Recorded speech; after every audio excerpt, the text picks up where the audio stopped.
நான் யூத் மீட்டிங்கில் எப்படி நடக்கணும்னு எனக்கு ஒரு வாஞ்சை ஆவியானவர் கொடுத்தார். அது நான் ஃபர்ஸ்ட் டைம் G2Gயில் சொன்னேம்மா, அங்கே கோத்தகிரியா ஏலகிரியில்.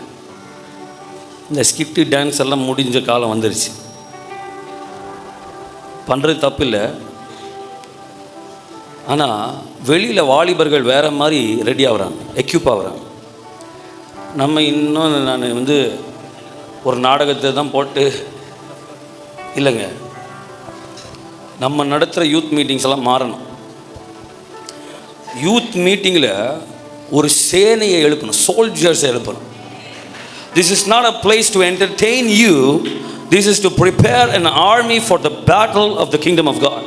தேவனுடைய ராஜ்யத்திற்காக யுத்தம் பண்ணுகிற சேனையை எழுப்புகிற பட்டறைகளாக அநேக யூத் மீட்டிங்கள் எழுப்பணும்னு நான் விரும்புகிறேன்.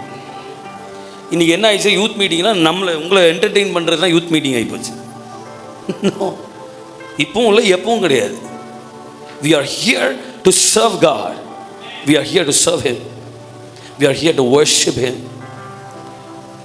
எப்படி டைமை போக்குறதுன்னு நமக்கு தெரியல.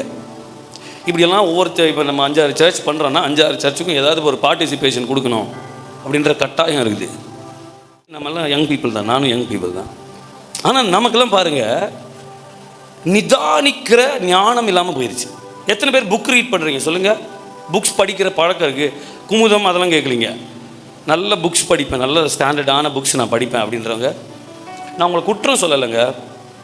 இன்றைய சமுதாயம் ஒரு சர்வேலையே சொல்கிறாங்க, டீஜெனரேட் ஆகுது. காலம் போக போக என்ன ஆகுதுன்னா மூளை மழுங்கிடுது.